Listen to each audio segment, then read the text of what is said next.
같이 일어서서 사도신경으로 신앙 고백을 하도록 하겠습니다.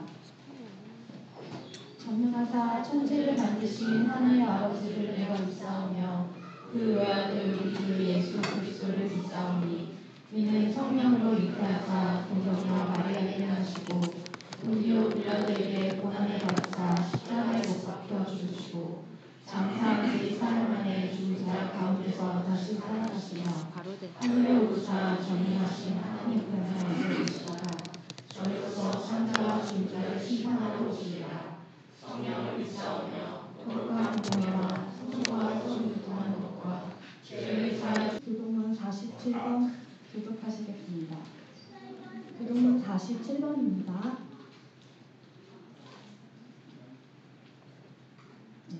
여호와께 감사하고 그의 이름을 불러 아뢰며 그가 한 일을 만민 중에 알게 할지어다. 그에게 노래하며 그를 찬양하며 그의 모든 기이한 일들을 말할지어다. 그의 거룩한 이름을 자랑하라. 여호와를 구하는 자들은 마음이 즐거울지로다.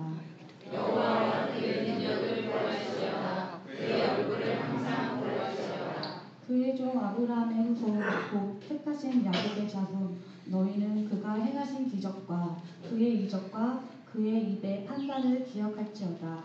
그는 여호와 우리 하나님이시라. 그의 판단이 온 땅에 있도다. 그는 그의 언약 곧 천대에 걸쳐 명령하신 말씀을 영원히 기억하셨으니 이것은 아브라함과 맺은 언약이고 이스라엘에게 하신 맹세이며 야곱에게 세우신 율례 곧 이스라엘에게 하신 영원한 언약이라. 이르시기를 내가 가나안 땅을 내게 주어 너희에게 할당된 소유가 되게 하리라 하셨도다.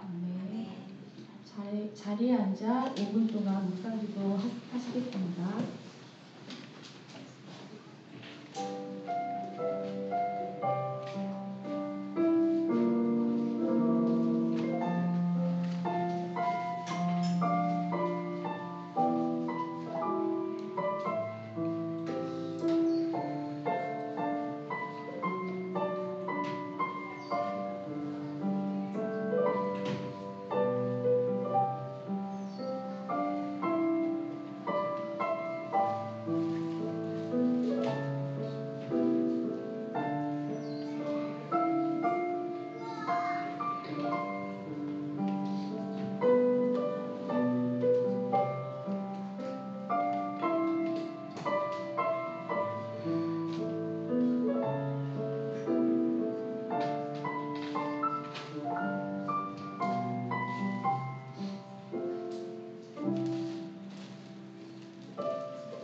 일어서서 우리를 대표하여 기도하시겠습니다.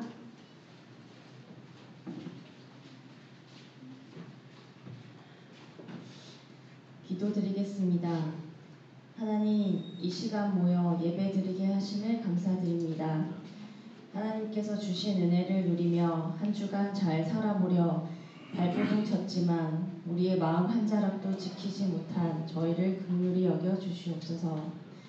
하루하루를 지내며 부딪히는 어려움들, 여러 가지 상황이 주는 감정들로 우리들의 시선이 하늘이 아닌 땅바닥으로 떨어질 때가 많았음을 회개합니다. 하지만 주님, 그럼에도 다시 시선을 하늘에 두고자 합니다. 보좌 위 하나님을 묵상하고 고백함으로 우리의 마음이 깨끗하게 비워지기를 바랍니다. 그 속에 하나님의 영이 부어져 딱딱하게 굳었던 저희의 마음들이 부드러워지기를 간절히 소망합니다. 마른 뼈에 힘줄이 생기고 살이 붙는다 해도 마른 뼈와 같음을 잊지 않게 하소서. 환경의 개선으로 나의 영혼이 살아나지 않음을 기억하게 하소서. 생기가 부러져 하나님이 창조하신 아름다운 모습으로 온전히 회복되길 바랍니다. 주님, 삶 속에서 살아내기에 급급해 하나님의 나라를 꿈꾸지 못할 때가 많습니다. 하나님은 우리의 영혼의 회복뿐만 아니라 공동체의 회복, 하나님 나라가 이루어지는 것을 꿈꾸신다는 것을 잊지 않겠습니다. 우리 각자 한 사람 한 사람이 회복되고 나무의 순 공동체가 아름답게 변화되어 하나님의 그 꿈에 동참하기를 원합니다. 교회를 섬기는 많은 이들을 기억하시고 은혜 베풀어 주시옵소서. 그들이 교회를 사랑하고 아끼는 마음으로 섬기게 하여 주시옵소서. 8월에는 어린이 성경 캠프가 있습니다. 아이들이 하나님을 만나고 하나님의 사랑을 느끼는 시간 되게 하여 주시옵소서. 설교를 전하시는 목사님과 함께 하셔서 나무의 순 공동체에 필요한 말씀이 전해지게 하시고 그 말씀이 우리의 영혼에 심겨져 우리의 영혼이 변화되고 살아나는 시간이길 바랍니다. 그저 드려지는 예배, 입술로 고백하는 찬양이 아닌 신령과 진정으로 온 마음으로 드려지는 예배, 진심으로 고백하는 찬양의 시간이 되게 하소서. 이 시간 홀로 영광 받으실 예수님의 이름으로 기도드렸습니다. 아멘.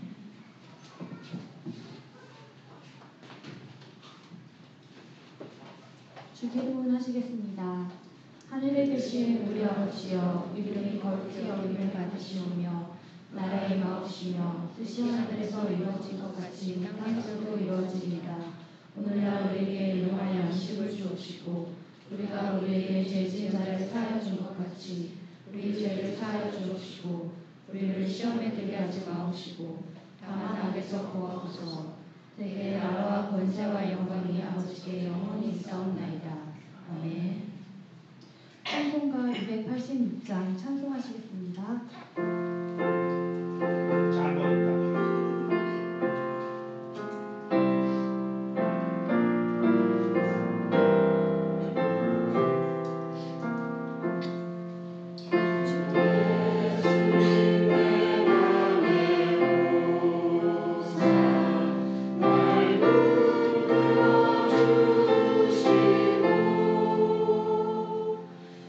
내 마음에 새기고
에스겔 39장 8절 10절에서 22절에서 25절 말씀입니다.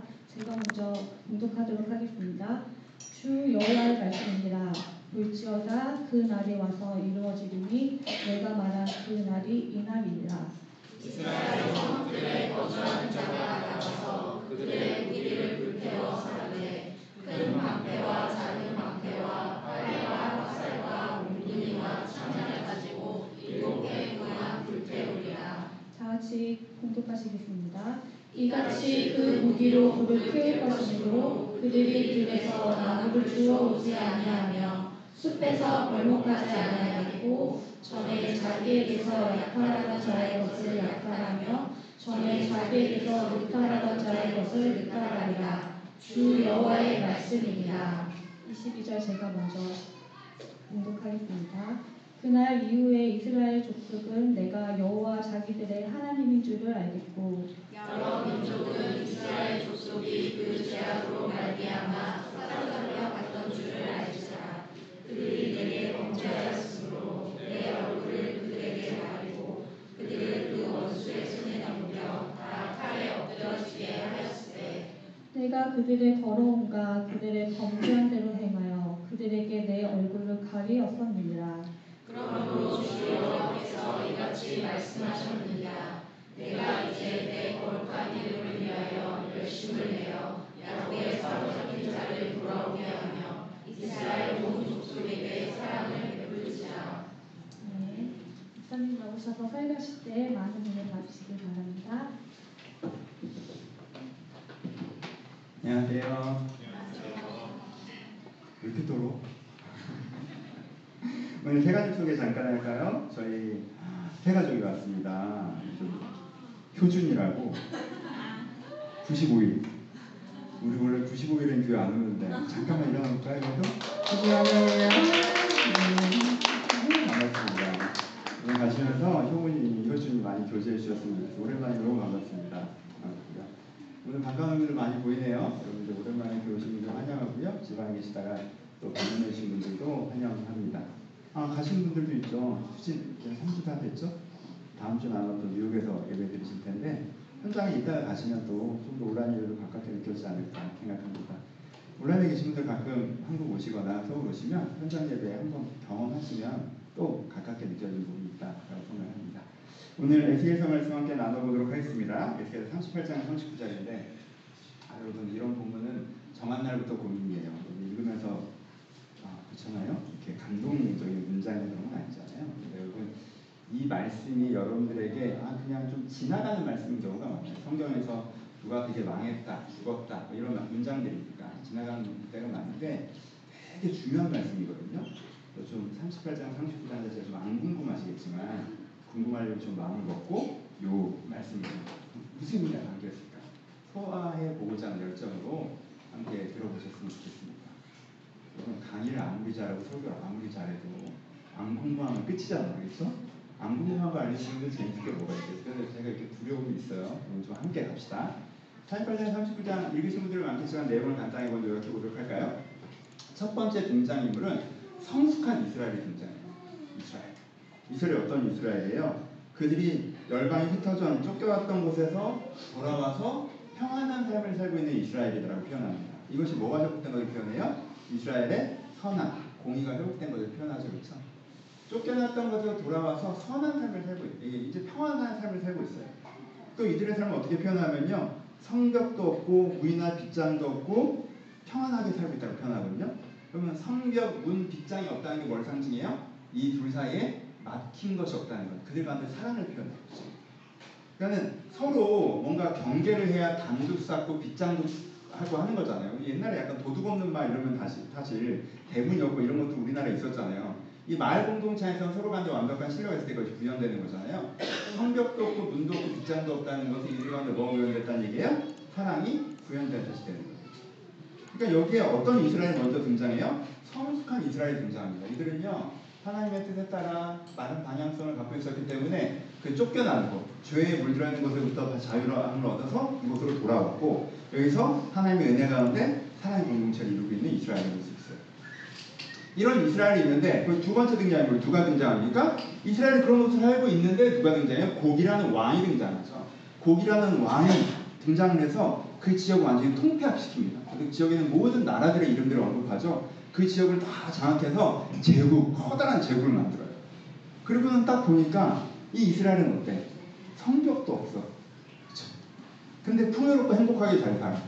그러면은 노략질하기 쉬운 나라구나 라고 생각하고 이 곡이라는 제국이 이 이스라엘을 노략하려고 공격해 들어가요. 예, 땅에 가득한 구름처럼이라고 표현하죠. 그러니까 안개가 땅에 가득할 때 진짜 아무것도 안 보이잖아요. 이거 안개밖에 안 보이잖아요. 그런 것처럼 엄청난 대군을 이끌고 이 이스라엘을 노략하려고 쳐들어가는 곡과 마곡, 이 곡의 군대에 대해서 얘기하는 게 두 번째 등장인물이죠. 그럼 세 번째 등장인물은 누구예요? 하나님이시죠. 하나님 이 상황을 보고 계세요. 그럼 하나님께서 뭐라고 얘기하시냐면요. 잡혔다 이렇게 표현하세요. 그렇죠? 갈고리가 아가리를 걸었다 이렇게 표현하시죠. 그러니까 지금 곡은 자기들이 스스로 이스라엘을 노략하려고 가는 거라고 생각하고 이번 기회에 자기들이 어떤 이익을 얻을 거라고 생각하고 있는데 하나님이 말씀하시기는 하나님 지금 낚시하시는 것처럼 표현해요. 물었다 라고 표현하는 거죠. 갈고리가 아가리 물었다는 게 낚시잖아요. 잡혔다라는 거죠. 그러니까 어떤 게 미끼로 표현되는 거죠. 여러분 물고기를 잡는 방법이 물고기를 속여서 잡는 거잖아요. 착살로 잡는 게 아니라 낚시로 잡는 거면 그들은 자기가 맛있는 걸 먹는다고 물었는데 사실은 잡히는 과정이잖아요. 그런 것처럼 표현하신다는 거죠. 하나님은 오히려 이 기회에 곡과 마곡을 심판하려고 마음을 먹으신 거고 곡의 군대를 심판하려고 마음을 먹으신 거고 그들이 쳐들어왔을 때 어떻게 하시겠다? 하나님의 진노로 그들을 심판하시겠다 라고 말씀하시는 게 세 번째 등장인 하나님입니다. 이게 38장의 내용이고요. 39장으로 넘어가면 어떤 장면이 나옵니까? 이 곡의 군대가 완전히 패배해서 황폐해지는 모습을 묘사하죠. 이게 읽기 불편한 부분이죠. 네일하는 사금인데. 그러니까 뭐예요? 들판에 시체가 너무 가득해서 들짐승과 새가 이거를 계속 먹는 진짜 사람이 보기 제일 불편한 풍경을 묘사하죠. 그래서 그들에게서 거둔 무기들을 사람들이 나무할 필요 없이 땔감으로 쓰기 시작하는데 그걸 7년을 쓴다 이렇게 표현하고요. 그렇죠? 그들의 시체를 태우는데 7개월이 걸린다 이런 식으로 표현하고요. 그래서 이 완전히 패배한 풍경을 묘사하는 게 39장의 내용이에요. 그리고 3장 후반부에는요. 그런 전쟁과 패배를 본 이스라엘이 이 이야기를 들은 이스라엘이 마음에 감동을 얻고 회개하고 하나님 앞에 온전히 바로 서는 결단을 하는 모습을 표현하는 거 30장 후반부에 나옵니다. 다 읽으셨어 두 장. 요 내용도 있어요. 근데 이게 읽으면요 쉬운 것 같은데 어렵게 느껴지는 부분이 있어요. 두 포인트를 이해하셔야 이 부분을 잘 읽을 수 있고 우리 것을 이해하셔야 돼요. 이거 좀 딱딱한 설명이에요. 저를 버리지 마세요. 첫 번째, 여러분 이 부분을 잘 이해하시려면 두 가지를 기억하셔야 돼요. 에스겔서 상식이에요. 에스겔은 첫 번째 현상을 예언하지 않고 의미를 예언한다는 거 꼭 기억하셔야 돼요. 여러분 에스겔이 37장에 유다와 이스라엘이 합쳐서 다시 다윗이 왕이 될 거라고 설명하는 부분이 있어요. 그런 일이 벌어지나요? 안 벌어지죠. 유다는 이후로 마케도 왕조 때까지 독립국가가 되지 못합니다. 북이스라엘은 이대로 사라졌어요. 그렇죠? 두 나라가 합쳐져서 다윗이 왕이 된 일은 벌어지지 않았어요. 역사적으로. 그렇죠? 그럼 에스겔이 틀린 거죠.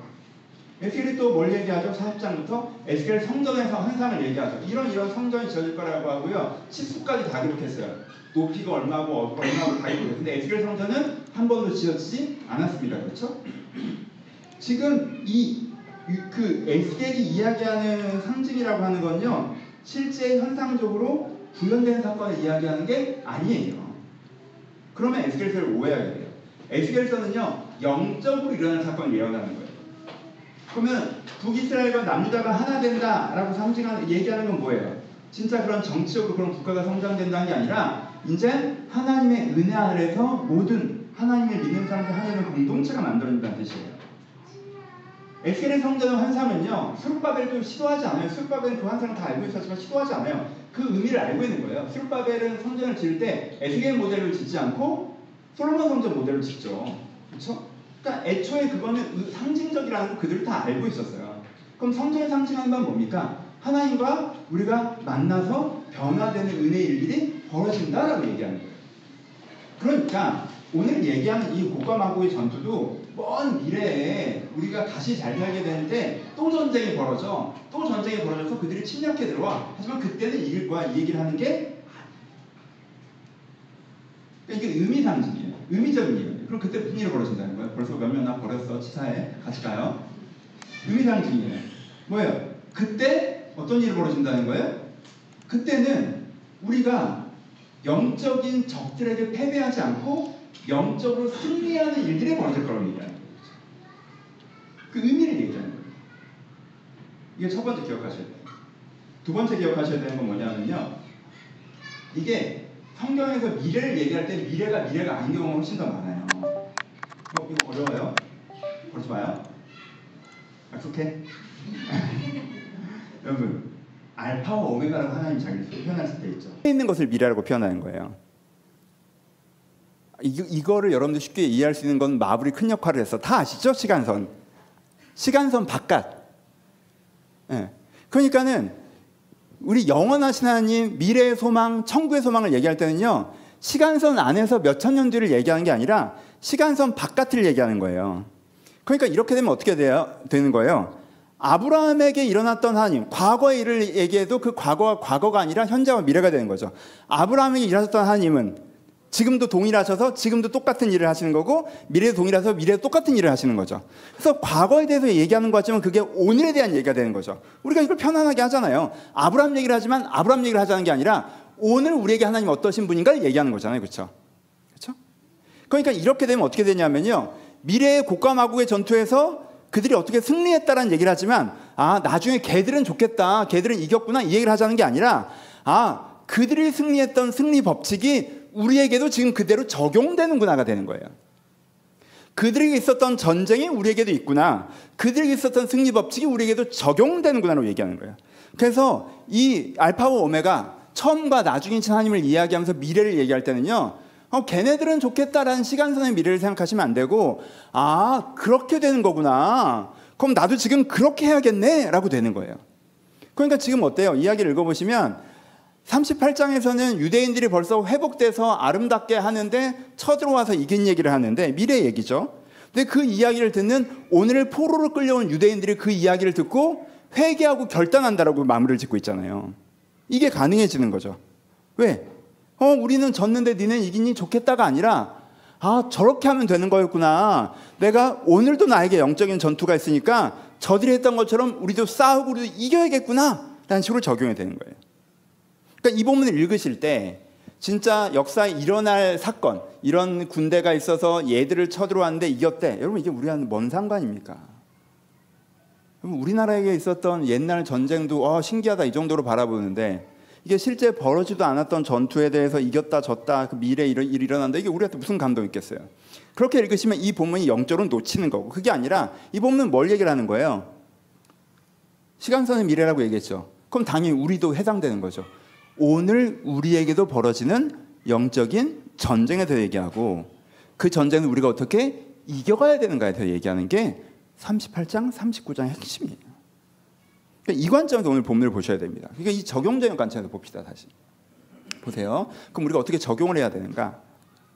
다 왔어. 이제부터는 좀 편하게 들으셔도 돼요. 고마워요. 몇 명 날 버리지 않았어. 몇 명은 버렸어. 치사. 갑시다. 첫 번째, 여러분, 오늘 우리에게 이 전쟁이 있다는 사실을 인지하셔야 돼요.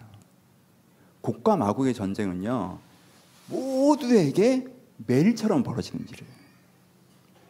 이게 성경에서 얘기하는 핵심이 첫 번째. 여러분 보세요. 여러분들에게 은혜, 이거 패턴, 이걸 외우세요. 그냥 공식이야. 우리는 또 K 외우는 걸로 잘하잖아. 수학을 왜 이해해? 외우면 되지. 잖아. 외우세요. 그냥. 내 안에 은혜의 마음이 들어오잖아요. 내 안에 좋은 마음이 들어오잖아요.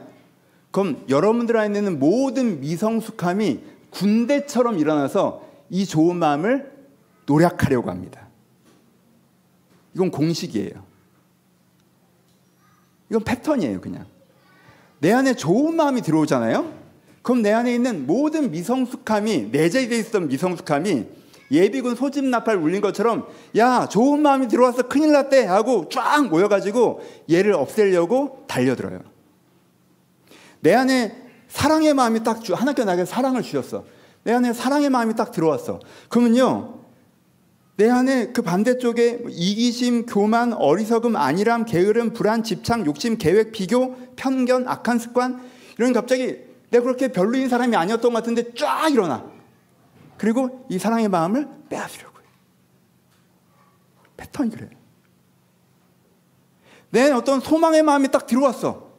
소망의 마음이 딱 들어왔어. 그러면 내 안에서 불안과 조급함과 인간적인 계획과 욕심과 이런 게 또 쫙 일어나. 그래서 이 소망의 마음을 잡아먹으려고 해요. 이게 패턴이에요. 자, 여러분, 이게 되게 자연스러운 거잖아. 이건 우리 가운데 있는 자연스러운 저항감이라고. 우리 안에 일정한 좋음과 일정한 나쁨이 균형을 잡고 살아가고 있어요. 근데 그중에 어떤 좋음이 딱 들어오잖아요. 그럼 이 이질적인 것이 딱 들어왔을 때요, 우리 안에 나쁨이 이걸 저항하는 패턴이 생기는 거예요. 자연스러운 일이에요. 그러니까 여러분, 은혜를 받는 순간, 내 안에 좋은 마음이 생기는 순간, 하나님께서 선물로 주신 무엇인가를 내가 받는 순간, 이 선물에 대한 저항이 당연히 온다는 것을 생각하셔야 돼요. 패턴이에요. 여러분, 그럴 때 있잖아요. 아이를 너무 사랑해. 아이가 생겼어. 얼마나 이쁘겠어. 그렇지? 진우가 이쁘지? 효은이한테 막 꿀 떨어지게 그러더니 아들이라고 막 이놈의 자식 벌써 그래? 95일밖에 안 된 애를. 이놈의 자식 이렇게 막. 아버지의 사랑이죠. 아들을 반기는. 진짜. 효은이한테는 쩔쩔맸으면서. 여러분, 근데 여러분 부모가 돼보신 분들 아시죠? 부모가 되고 나서 우리가 때로는 내가 이렇게 나쁜 사람이었나도 경험할 수 있어요. 내가 이렇게 조급한 사람이었나? 주연아, 액션하지 말자. 울지 말고. 내가 이렇게 분노가 많은 사람이었나? 내가 이렇게 두려움이 많은 사람이었나? 내가 이렇게 세속적인 사람이었나? 일정한 사랑이 찾아오잖아요? 그럼 그 사랑에 대한 저항이 찾아와요. 여러분들이 별로인 사람이어서가 아니에요. 여러분들이 더 좋은 사람이 되는 과정이에요. 그건 좋은 사람이 되는 과정이에요. 근데 거기 먹히면 어떻게 되겠어? 사랑이 안 찾아온 것만 못한 상황에 갈 수도 있어요. 정신 똑바로 차려야지. 그렇잖아요. 연애하기 전에 굉장히 괜찮은 줄 알았더니 연애해봤더니 얘가 되게 지랄맞은 애였나 내가? 이렇게 될 때도 있잖아. 이럴 수 있잖아. 이 예화는 썼다가 지웠어요. 해당되는 분들이 없어서. 교회가 나이가 올라갔더라고. 그렇죠? 우리가 어떠한 소중한 것이 생겼을 때, 또 은혜를 받았을 때, 사명을 얻었을 때, 내가 그 반대로 그런 게 생겨나는 패턴이 분명히 있다는 걸 인지하셔야 돼요. 그래서요, 소중한 게 딱 생겼잖아요. 내 마음에 귀한 마음이 왔잖아. 하나님께 은혜를 주셨잖아. 예배에 감동이 됐잖아요. 그러면요, 이거 집에 갈 때까지 누가 훔쳐가지 않게 긴장하고 돌아가셔야 돼요. 이번 한 주 동안 이 마음을 지키려고 여러분들이 애쓰시고 계셔야 돼요. 이 마음을 빼앗고자 하는 그 흐름이 탁 생겨요. 이게 패턴이에요. 그냥 우리 내면에서. 곶감하고의 전투는 어떻다? 우리 가운데 항상 있습니다. 여러분, 이런 영적 싸움이 있다는 걸 인지조차 못하고 있으면 어떻게 됩니까? 인지 못하고 있으면 가끔 좋은 마음이 생겼는데 그냥 없어지더라고요. 이런 소리를 해요. 그러고 있으면 없어지지. 그러고 있으면 없어지지. 전쟁이 있다는 걸 인지도 못하니까 패배한 줄조차 모르는 거죠. 그때는 되게 내 안에 되게 순수한 마음이 있었던 것 같은데 예배 드릴 땐 그런 마음이 느꼈는데 사라졌어요. 내가 그 시기에는 좀 그런 마음으로 살았었는데 언제 없어진지 모르게 없어졌어요. 여러분, 언제 없어진지 모르게 없어지면 안 돼요. 최소한 어느 시점에서 누구한테 졌는지는 알아야지. 내가 그런 마음을 주셨는데 내가 조급함에 졌어요. 내가 그런 마음을 주셨는데 내가 욕심에 졌어요. 라고 내 패배한 지점까지는 알아야 돼요. 그래야 복귀를 하고 이기지 다음에. 그러니까 항상 뭐 하셔야 돼요? 하나님께 내 안에 좋은 마음을 주시면 거기에서 이 이스라엘이 평안하게 살면 저기서 곡이라는 왕이 등장해서 쫙 애들을 모아서 이걸 어떻게든 없애려고 쳐들어온다. 그게 우리 내면에서 벌어지는 패턴이다. 그걸 인지하셔야 돼요. 두 번째, 여러분, 이런 일이 벌어지는 걸요, 영적 성숙의 계기라고 생각하셔야 됩니다. 하나님 왜 이런 패턴을 주셨어요? 라고 하지 마시고 영적 성숙의 계기라고 생각하셔야 돼요. 여러분, 하나님께서 뭐라고 하십니까? 하나님께서 이것을 허락하신 것으로 표현하고요, 이것을 주도하신 것으로 표현하죠. 아가리에 갈고리를 건다고 표현하신다니까요. 하나님 지금 낚시라고 있는 분처럼 표현을 하세요. 무슨 뜻이에요? 하나님은 좋은 마음 하나를 우리한테 주셨어. 그래서 사랑의 마음이건 소망의 마음이건 믿음의 마음이건 사명의 마음이건 좋은 마음 하나를 주셨어. 그걸 주시면요, 여기서 내 미성숙함들이 탁탁탁 튀어나와서 이렇게 달겨들어. 얘를 없애려고. 그때가 하나님 보시기엔 무슨 기회다?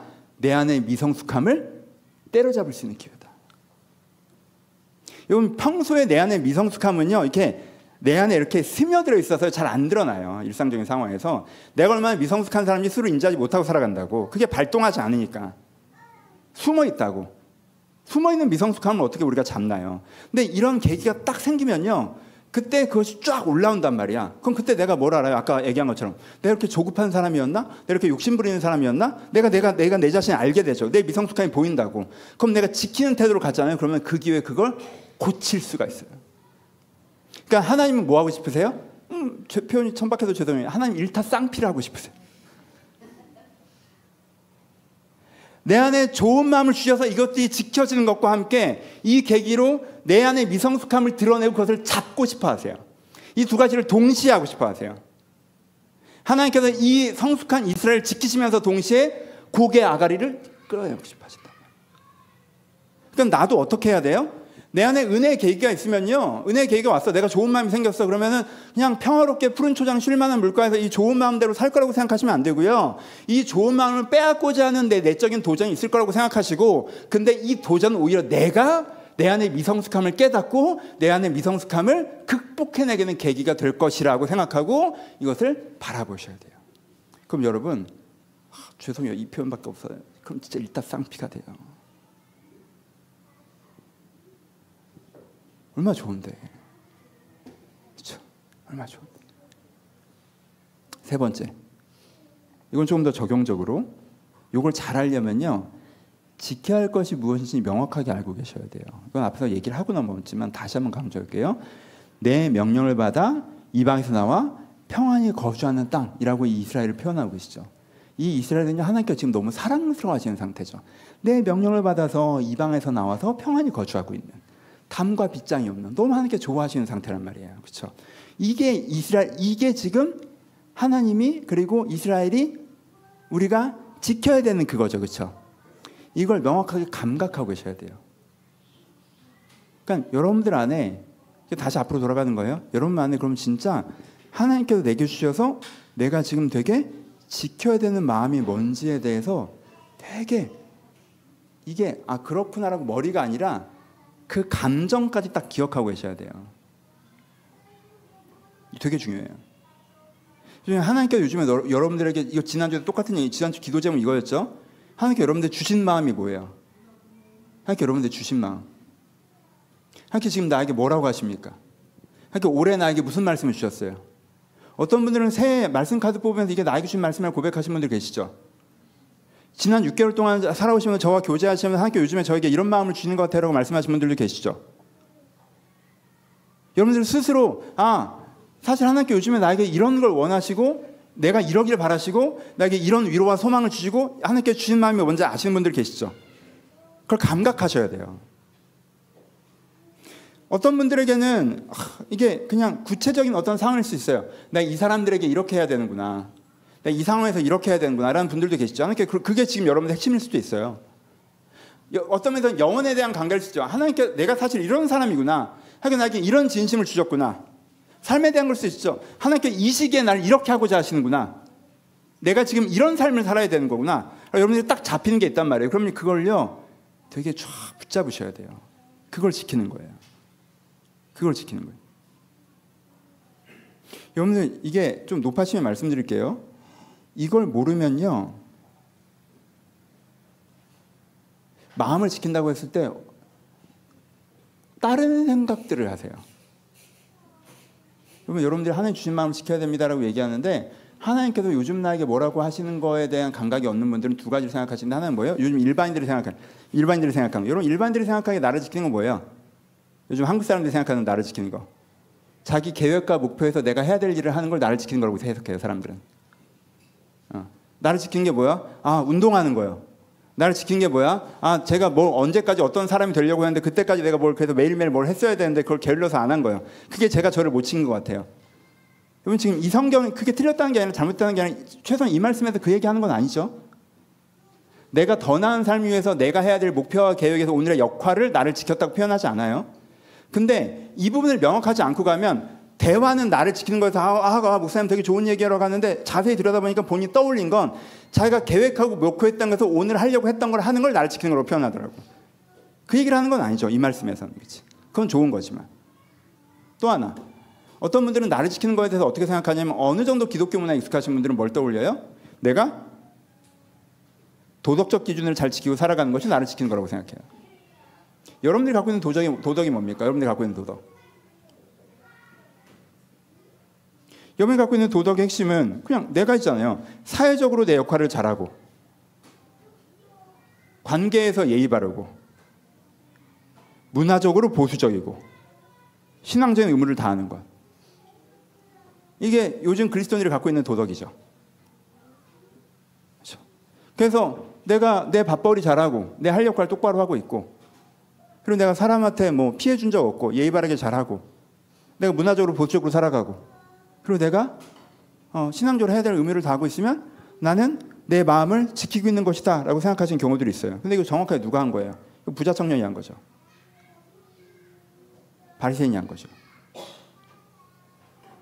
여러분 성경을 보세요. 하나님은요.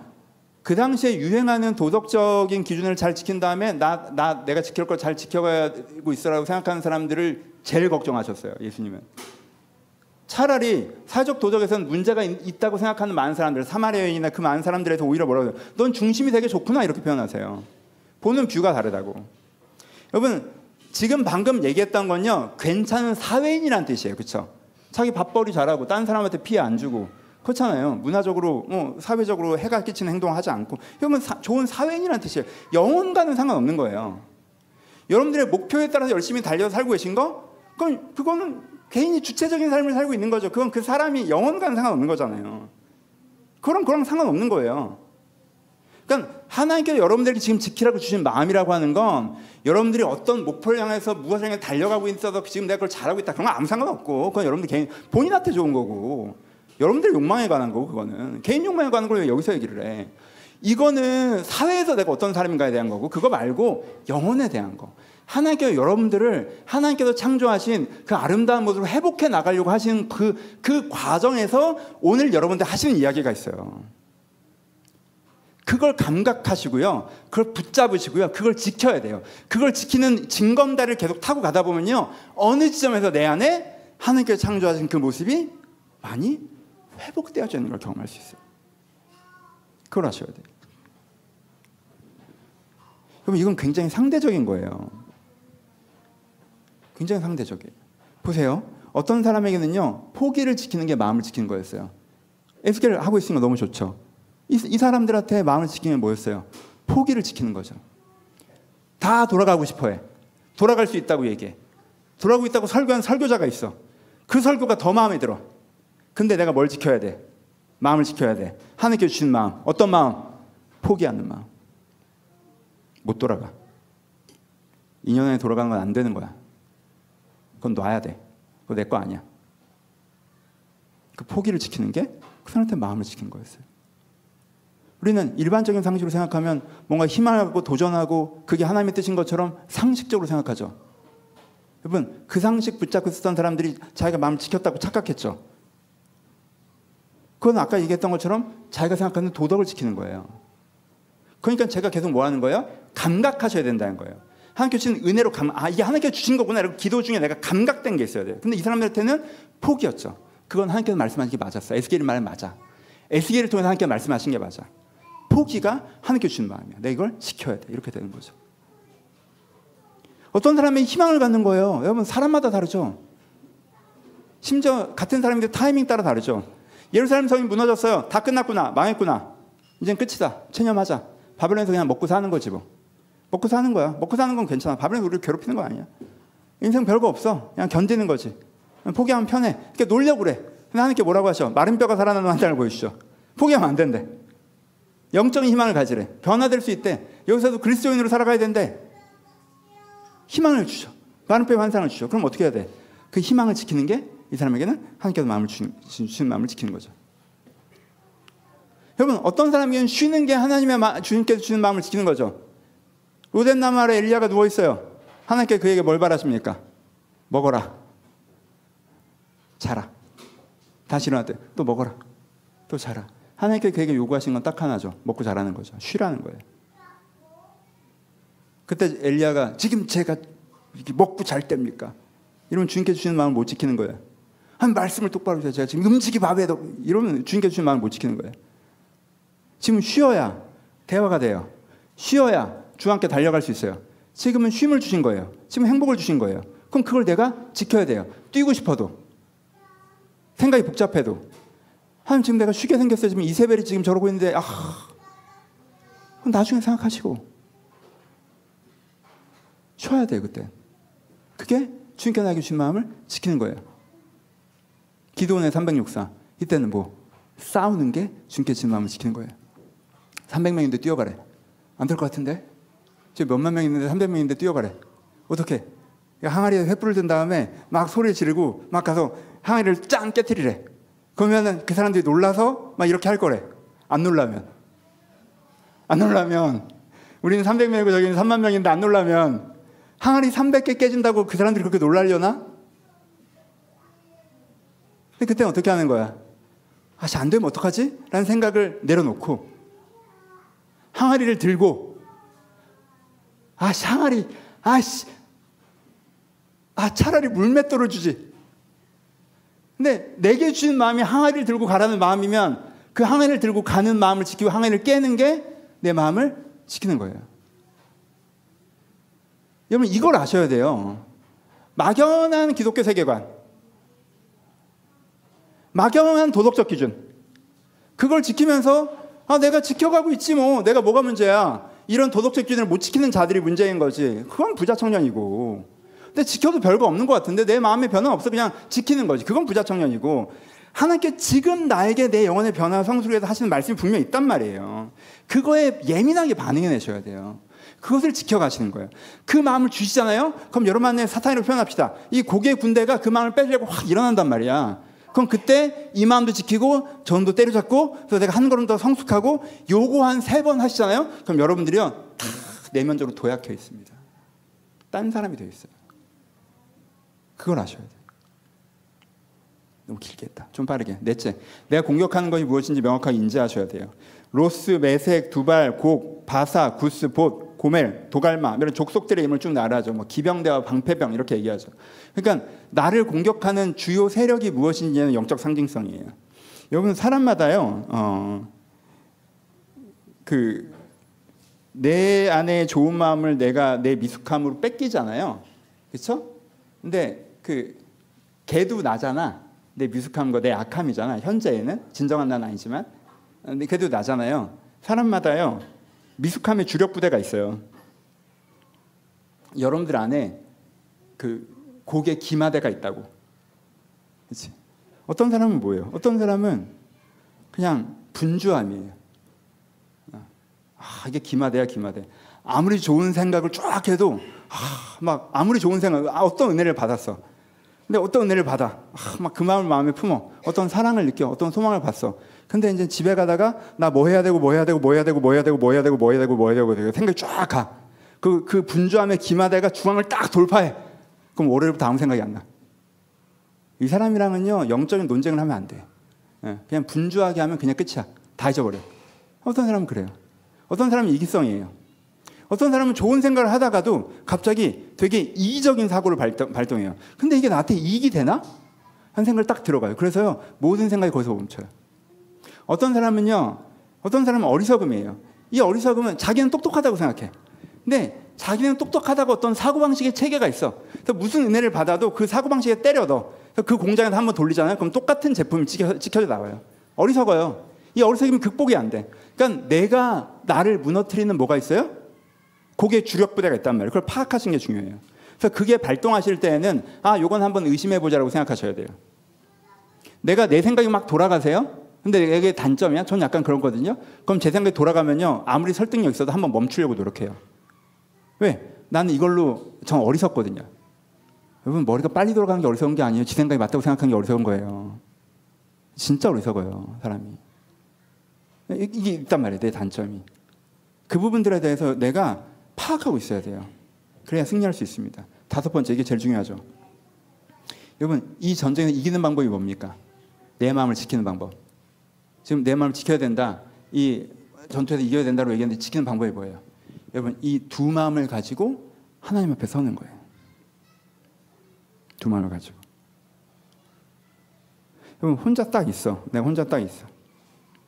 내 안에 사랑의 마음을 주셨어. 사랑의 마음이 딱 있어. 근데 한쪽에 내 안에 욕심이 있건 두려운 마음이 있건 다른 마음들이 막 생겨. 그러면 내가 이걸 파악해. 지성이 있으니까.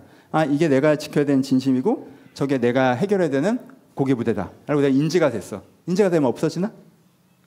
결단하면 사라지나? 아니죠. 이것도 내 목소리잖아요. 이 고개 의견이 나를 막 설득한단 말이야. 이 고개 감정이 나한테 막 휘감고 들어올 때가 있어. 이건 잘 안 느껴져. 그때 어떻게 하시면 돼요? 생각으로 해야? 율법이 우리를 구합니까? 아니요, 율법이 우리를 구하지 않아요. 근데 어떻게 하셔야 돼요? 이 두 마음을 먹고 하나님 앞에 딱 쓰시면 돼요. 하나님께 나에게 주신 마음이 사랑의 마음이다, 소망의 마음이다, 믿음의 마음이다. 마음을 주셨어요. 그래서 하나님 앞에 딱 쓰세요. 그럼 어떻게 해요? 하나님께서 그 마음을 얼마나 기뻐하시는지 쫙 스며드는 순간이 있어요. 이 사랑이 하나님께 나에게 주는 선물이고 하나님께서 이 사랑을 얼마나 기뻐하시고 내 마음을 지키기를 바라시고 이게 쫙 스며들어. 그럼 이게 진짜 무슨 뿌리가 뻗쳐나는 것처럼 내 안에 쫙 확장돼요. 그리고 내 안에 그에 대해서 반대적인 감정들이나 생각들이 있었다고 했죠? 하나님 앞에 딱 들어. 그럼 여기에다 하나님의 진노가 느껴져. 도대체 왜 그렇게 생각하는지 모르겠고 너무 멍청한 생각이고 그럼 내 딴엔 꽤 괜찮아 보였던 생각들이 쫙 진짜 햇빛에 정말 무슨 지푸라기가 마르듯이 쫙 메마르는 게 느껴져요. 이걸 되게 자주 하셔야 돼요. 매일처럼. 하나님의 진노가 우리를 살려줍니다. 하나님의 평안이 우리를 회복해요. 하나님, 내가 갖고 있는 마음이 딱 이렇게 갈라질 때 이 마음을 하나님 앞에 딱 들여내는 과정을 통해서 하나님께서 내 내면에서 역사하신 일들이 벌어져요. 하나님이 하시는 거예요. 내 영혼을 살리는 건 성령밖에 없어요. 그러면 하나님께서 주셨던 마음이고 하나님께 지키고자 하는 마음이고 하나님께 내가 그 마음을 갖고 가기를 원하시기 때문에 그 마음 자체를 반복해서 하나님 앞에 고백하고 하겠습니다 결단하지 마시고 그냥 이 마음을 하나님께 어떻게 보시는지 하나님의 마음을 느끼시면 돼요. 그래서 감각이라고 얘기한 거예요. 하나님께 이 마음을 주셨을 때 그 첫 감각을 내가 회복하셔야 돼요.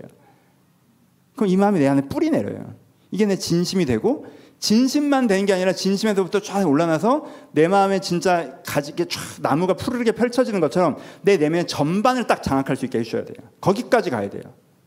생각해보면 진심인데 눈 뜨면 다시 헷갈리고 이렇게 되면 안 되고 내가 눈을 떠도 그 감정선이 다 유지될 수 있도록 그 마음이 다 유지될 수 있도록 계속 그렇게 그 상태까지 갈 때까지 이 두 마음을 하나님께 계속 그대로 드리는 거. 내가 하나님 앞에 서서 이 부끄러운 마음을 딱 들고 섰는데도 부끄럽지 않고 내가 논쟁하게 되고 앞에 주장하게 되고 할수록 하나님께서 이거에 대해서 내가 하나님께 논쟁을 주장한 게 하나님께서 이 마음에 대해서 내 이 조급함에 대해서 내 이 욕심에 대해서 내 이 두려움에 대해서 어떻게 생각하실지를 그냥 느끼는 거예요. 그럼 이 마음이 쫙 메말라요. 더 메마르게 하셔야 돼요. 바싹 말라서 이렇게 바스라질 때까지. 얘는 진짜 여러분 진짜 이 고개 부대들은요 진짜 이게 잡초 같아서 또 자라. 그러니까 진짜 바스라질 때까지 또 그렇고 또 그렇게 또 그렇게 할 때 이 마음에 내면에 뒤집어진 역사가 일어나요. 여러분 요 얘기에서 마무리. 그리고는 에스겔이 이 설교를 왜 합니까? 마음의 싸움에 승리할 때 삶의 승리가 있을 수 있기 때문에 그래요. 에스겔이 이 설교를 왜 해요? 에스겔서 전체가 무슨 얘기를 합니까? 유다가 왜 망했어요? 많은 사람들이 많은 얘기를 하지만 에스겔은 뭐라고 얘기해요? 유다가 망한 이유는 너희가 여기 있는 이유는 너희가 마음의 싸움에서 패배했기 때문에 삶의 싸움에서 패배했다는 거예요. 그렇죠? 네 마음이 무너져서 삶이 무너진 거지 라고 얘기하시는 거예요. 그래서 에스겔이 말하는 건 물론 욥한테 이런 얘기를 하면 큰일 난다고 지난번에 말씀드렸어요. 케이스예요.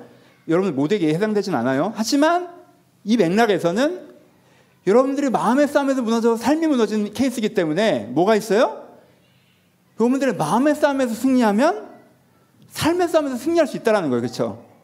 에스겔이 지금 뭘 걱정합니까? 이 사람 여기 포로로 끌려가서 자기의 문제가 또 삶의 문제라고 생각할까 봐 고민하는 거죠. 그게 에스겔의 고민이에요. 얘들이 여기 와서 계속 2년 뒤에 돌아가야 되는데 상황을 어떻게 풀어가나? 하나님 이거 이렇게 해주세요. 저거 저렇게 해주세요. 마음의 싸움을 싸우려고 하지 않고 마음을 지키려고 하지 않고 또 상황만 해결하려고 하고 또 계획으로 넘어가고 또 상황으로 넘어가고 그렇게 넘어가 버릴까 걱정인 거죠. 그래서 지금 에스겔이 무슨 얘기하는 거예요? 에스겔이 마른 뼈가 살아나야 돼. 너 곡과 마곡의 정투에서 승리해야 돼. 너 이 성전에서 하나님을 만나야 돼. 그래야 너희가 변화가 있어. 네가 여기서 마음의 싸움을 싸서 마음의 싸움을 승리하면 삶의 싸움에서 하나님께 너희가 함께 하실 거야. 너희가 여기서 하나님 앞에 새 마음이 되면 이 포로의 땅에서 새 마음이 되면 하나님께 너를 회복시키실 거야 라고 얘기하는 거죠. 그럼 여러분 마음의 싸움을 싸우시라. 그러면 삶의 싸움이 회복된다. 그런 케이스가 있다. 여러분들이 이걸 하셔야 돼요. 이 케이스, 에스겔 케이스에 해당되시는 분. 근데 여러분 뭐 상황이 어떻고 애들이 어떻고 뭐가 어떻고 이거 해 하는데 그거 전에 뭐예요? 하나님께 주신 마음 쫙 오는데 미성숙함, 이거 싸워야 되는 거다. 하나님 앞에 가져가. 이거 키워. 이거 말려. 요걸 계속 하셔야 돼요. 매일같이. 여러분 마음의 중심이 잡힐 때까지. 중심이 잡히더라도 계속 해야지. 운동이라는 게 한 번 하고 어느 지점에서는 끝나면 뭐 계속 유지되는 아니잖아요. 그 다음에 좀 쉽긴 하죠. 갈 때까지 어렵지. 그 다음에 유지하는 건 좀 쉽잖아. 계속 하셔야 돼요. 그럼 여러분 이 마음의 중심이 회복되면서 삶이 회복된 역사가 여러분에게 있을 수 있습니다. 말씀 마칩시다. 여러분 성경에서 얼마나 자주 마음을 지키는 것을 얘기하십니까? 영적 전쟁은요. 영적이라는 말이 떠오르시면 곧장 영혼, 마음을 떠올리셔야 돼요. 마음의 전쟁이라는 마음을 지키는 싸움. 이게 영적 전쟁이에요. 어떤 신비적인 걸 얘기하는 게 아니에요. 여러분 마음을 잘 지키고 계십니까? 여러분 영혼을 잘 지키고 계십니까?